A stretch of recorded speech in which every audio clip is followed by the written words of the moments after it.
Welcome to AC and electrical education.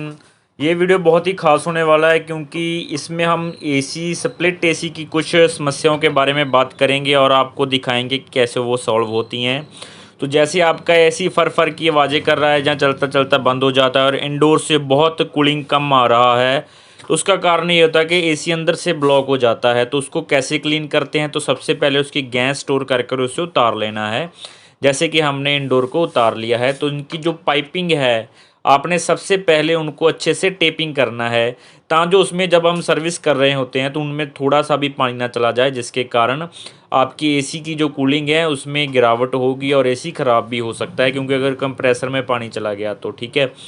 तो ये safety का आपने ध्यान रखना है। सेकंड स्टेप इसका ये, आपने इसका जो एलईडी डिस्प्ले उतारना है, इसका कवर उतार कर इसको साइड पे कर देना है। फिर मैं आपको बताता हूँ कि इसको कैसे सर्विस करना है। उससे पहले कुछ बातें आप ध्यान में रख लें जो बहुत ज़रूरी है।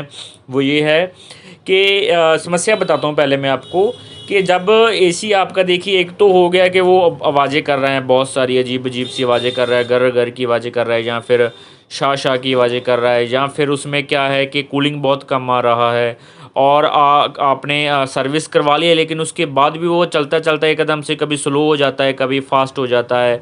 तो देखिए, इन सभी की जो समस्याएं, जहाँ फिर आपके पानी गिर रहा है एसी में, कि एसी से बीच में से पानी गिर रहा है, मतलब आप बीच में से आ रहा है पानी, फैन फैन जहाँ से फ़ैन चलता है वहाँ से पानी आ रहा है।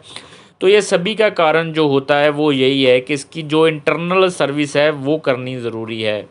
देखिए, आपने वैसे तो सर्विस देखा होगा कि बाहर से सर्विस हो जाती है, लेकिन इंटरनल से जो सर्विस होती है उसका यही बेनिफिट होता है कि अंदर से जब कोयलें साफ़ हो जाती हैं तो वो कम्प्लीटली हमारा जो एसी है वो क्लीन हो जाता है, और उसको फिर जो कंप्लीट सर्विस है उसकी ज़रूरत साल डेढ़ साल नहीं, ज़रूरत नहीं होती उसकी, मतलब इसका मतलब समझ लीजिए कि 3 सीज़न, 2 से 3 सीज़न इसकी ज़रूरत नहीं होती है, ठीक है।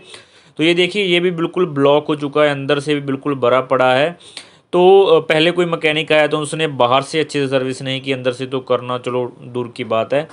तो अभी इसका जो सबसे पहला आपने ध्यान रखना है कि इसकी जो पीसीबी है उसको अच्छे से कवर करना है, क्योंकि अगर पीसीबी में पानी चला गया तो फिर बहुत ही आपका नुकसान हो सकता है, क्योंकि ये पीसीबी महंगा होता है और शॉर्ट सर्किट हो गया तो फिर ये नया ही डालना पड़ेगा।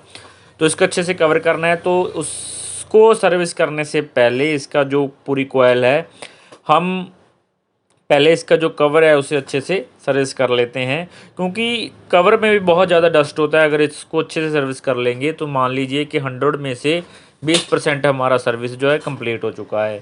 तो इसके अच्छे से हम जो इसका कवर है उसको सर्विस करेंगे, और उसके बाद जो फ़िल्टर हैं इसके, उसको भी हम सर्विस करेंगे। तो फ़िल्टर की जो जाली है, आप देखेंगे कि इसको अगर हम ऊपर से प्रेशर के साथ साफ़ करेंगे तो इसके ऊपर जो जाली लगे होते हैं वो इसमें अंदर चले जाते हैं इसके। लेकिन आपके ने क्या करना है, जैसे फ़िल्टर लगा हुआ है उसके ऑपोजिट साइड से आपने इसको साफ़ करना है, जिसके कारण इसकी सारी डस्ट जो और जाले वगैरह हैं जो इसमें ब्रीक ब्रीक होते हैं वो सभी निकल जाते हैं।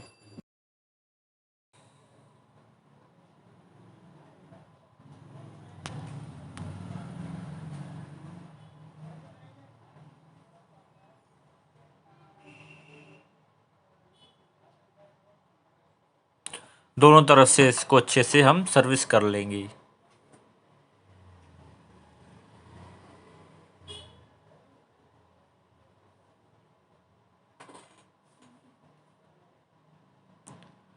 तो इसका जब कवर हम सर्विस करते हैं तो इसका पीसीबी आपने उतार लेना है, क्योंकि अगर आप पीसीबी नहीं उतारेंगे तो वो गीला हो गया तो फिर वो ख़राब हो जाएगा। अगर बाई चांस आप पीसीबी उतारना भूल जाते हैं और उसमें पानी चला जाता है तो फिर उसको बाहर निकालिए पीसीबी को, और एयर ब्लोअर की सहायता से आप उसे साफ़ कीजिए पहले, फिर धूप में सुखाइए और फिर उसके बाद ही उसको इंस्टॉल कीजिए। उसमें बिना आपने सुखाए और उसको एयर से साफ़ किए आपने नहीं डालना है। तो ये देखिए कि हमने ऊपर से नहीं किया, पहले हमने जो इसको साफ़ किया है फ़िल्टर को, वो नीचे से ही किया था। दोस्तों, अभी फ़िल्टर और इसका कवर हमारा अच्छे से सर्विस हो चुका है, बिल्कुल साफ़ हो चुका है। अब बारी आती है हमारा जो इंडोर की कोयलें हैं, हम उनको साफ़ करेंगे।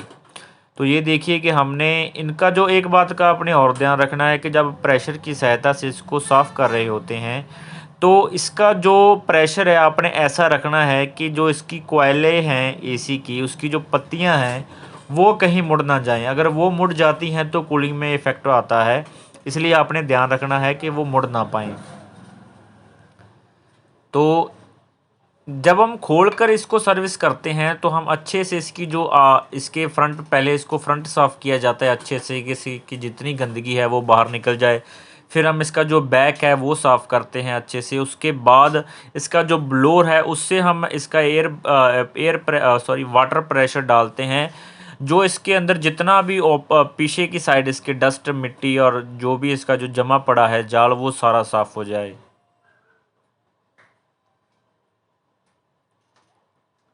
तो जैसे हमने पॉलीथीन के साथ इसको कवर किया है, इसकी पीसीबी को आपने वैसे ही साफ़ करना है। फिर भी आप इसको जब इंस्टॉल लगाते हैं इसको सर्विस के बाद, तो आपने फिर भी एक बार पीसीबी को चेक कर लेना है। कई बार क्या होता है कि उसमें पानी चला जाता है।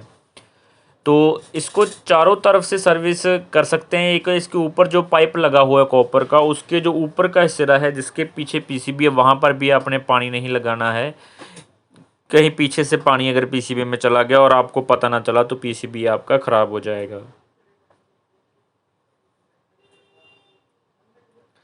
तो अब हम इसके जो ब्लोअर है उसमें पानी का प्रेशर डाल रहे हैं।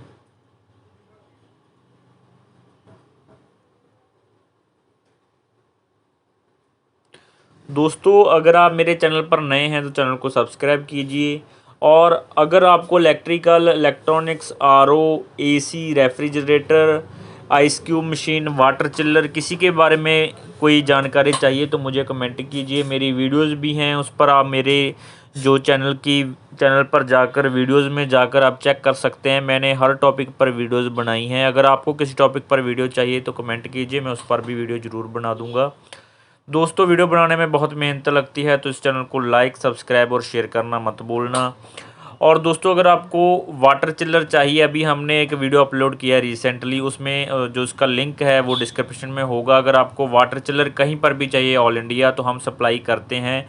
इंस्टेंट वाटर चिल्लर है जिसमें आपको कोई भी किसी भी तरह का एक्स्ट्रा मैकेनिक की ज़रूरत नहीं पड़ेगी।